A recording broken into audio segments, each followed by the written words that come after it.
पत्रकार मित्रों का स्वागत करते हुए आज की जो प्रेस वार्ता है इसमें हमारे क्षेत्रीय अध्यक्ष श्री दुर्विजय साक्य जी, हमारे जिला अध्यक्ष श्री प्रशांत पुनिया जी, हमारे सम्मानित विधायक धर्मपाल जी कहाँ गए, चले गए क्या? धर्मपाल जी, हमारे विधान परिषद के सम्मानित सदस्य श्री हरे जी, जिला पंचायत की अध्यक्ष जी, सांसद जी आ गए क्या? सांसद जी को भी बुला लो यार, तो श्रीराम जी की टीम में आ जाओ।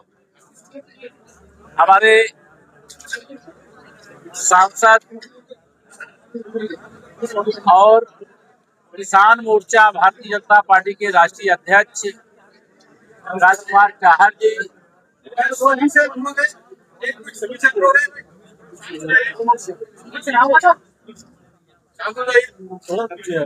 हमारे पार्टी के सभी अन्य जनप्रतिनिधिगण, आगे नाम बताए, सब लोग आप पीछे हो जाते हो सब लोग। आज मैं आप सबसे देश के अंदर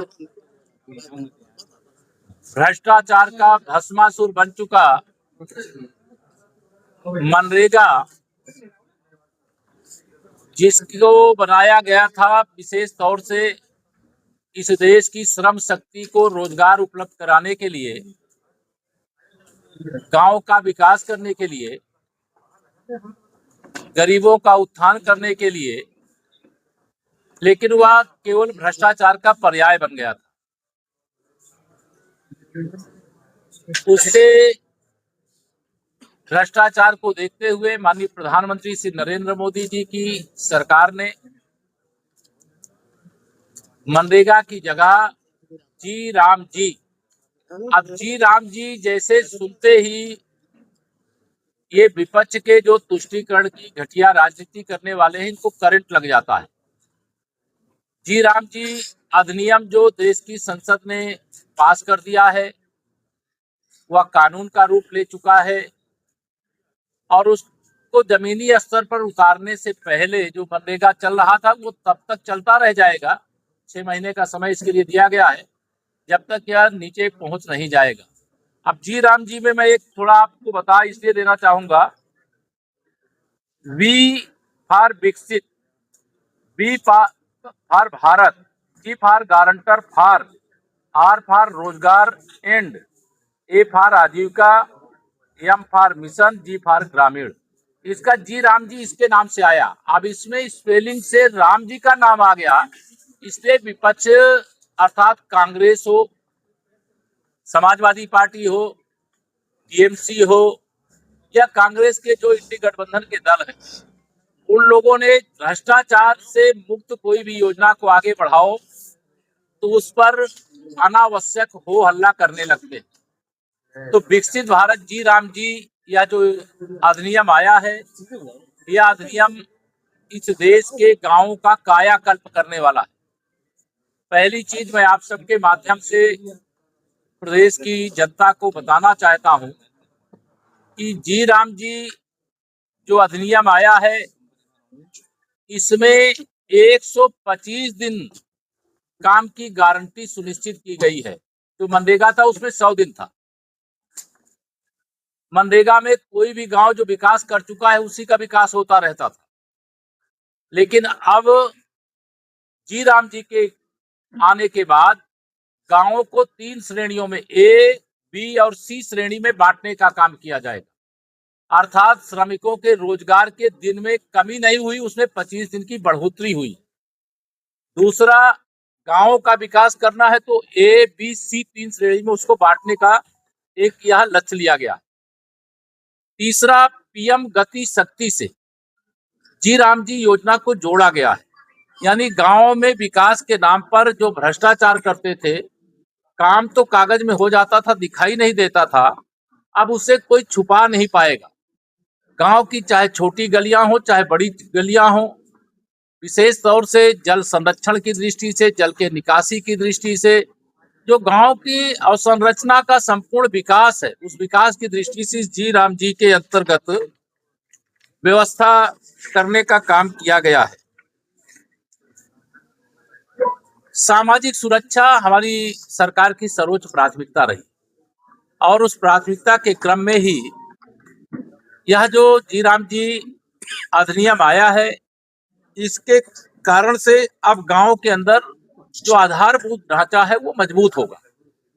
गांव के अंदर जो भी विकास के काम होने हैं वो अस्थायी तौर से दिखाई देंगे, उसकी गुणवत्ता रहेगी।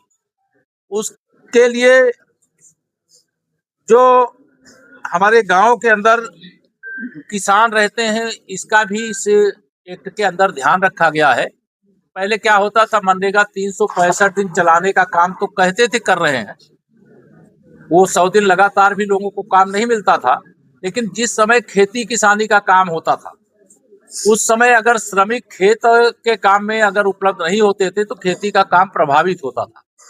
इस अधिनियम में माननीय प्रधानमंत्री जी ने एक व्यवस्था दी है कि 60 दिन जिन राज्यों में जिस समय चाहे खरीफ की, चाहे रबी की, चाहे अन्य फसलों की बुआई होती है, तो 60 दिन राज्य सरकारें निर्धारित कर देंगी कि जी राम जी के अंतर्गत जो श्रमिक 125 दिन काम करने वाले हैं, उसमें 60 दिन वह काम नहीं रहेगा, जहां पे जैसी आवश्यकता होगी उसके क्रम में। तो यह जो सारा विषय है, इसके पीछे बताने का मेरा एक ही है कि इसमें लगभग 10 लाख करोड़ रुपए जब से ये मनरेगा आया है, इस पे खर्च किए गए। कांग्रेस भ्रष्टाचार के रास्ते बनाने का काम करती है और भारतीय जनता पार्टी माननीय प्रधानमंत्री मोदी जी के नेतृत्व में भ्रष्टाचार करने वाले सारे रास्तों को बंद करना चाहिए। जहां भ्रष्टाचार पर लगाम लगेगी वहां कांग्रेस एंड कंपनी उनमें खलबली मचेगी। उनको लगता है कि अब गांव का विकास होगा, अब गरीब का विकास होगा, अब गांव की नालियां हो, सड़कें हो, वह चुस्त दुरुस्त होंगी। अन्य जो गांव के विकास की दृष्टि से वहां की आवश्यकताएं, गांव के विकास का रोड मैप गांव में तैयार होगा। पैसे की कोई कमी नहीं पड़ने दी जाएगी। जो मनरेगा का बजट था उससे बढ़ा करके इसमें बजट देने का काम किया जा रहा है। एक और उल्लेख कर दूं, मनरेगा योजना के अंतर्गत बड़ी संख्या में कहीं रोजगार सेवक लगे हैं, कोई संविदा कर्मी लगे हैं। तो इस जी राम जी आने के बाद उसमें से एक भी पद की कटौती नहीं होगी। जो जिस रूप में काम कर रहे थे उस रूप में वो काम करते रहेंगे। सरकार की इच्छा केवल यह है कि जो मनरेगा के नाम पे भ्रष्टाचार होता था वो भ्रष्टाचार बंद हो जाए, किसी का रोजगार ना छीने, जो श्रमिक है उसको काम के दिन 25 बढ़ जाए, जो 12 महीने 300 जो काम करने के लिए मनरेगा के माध्यम से छूट थी, उसमें वर्ष में 60 दिन राज्य की सरकारें उसमें अपने हिसाब से जहां पर रबी या खरीफ की फसल है उसको बुआई के समय जी राम जी के अंतर्गत जो काम होते हैं उनको रोका जाएगा। लेकिन 125 दिन जो काम करने का अवसर मिलना चाहिए उसमें कोई कमी नहीं होने दी जाएगी। मनरेगा में जो पहले कार्ड बनता था वो 5 साल का बनता था, इसमें ये व्यवस्था की गई है कि 3 साल का कार्ड बनेगा, उसके बाद नवीनीकरण कराना पड़ेगा। पहले बहुत सारे एनजीओ इसके अंदर आकर के काम करते थे, एनजीओ व्यवस्था जी राम जी बिल में समाप्त कर दी गई है। तो ऐसे तमाम काम इसके लिए किए गए हैं जिससे मनरेगा रूपी जो भस्मासुर था उसका अंत करके जी राम जी के माध्यम से जैसे स्मार्ट सिटी वैसे स्मार्ट विलेज या बनाने की दिशा में आगे बढ़ सके। या मुझे आप सबको बताना था, आपका कोई सवाल हो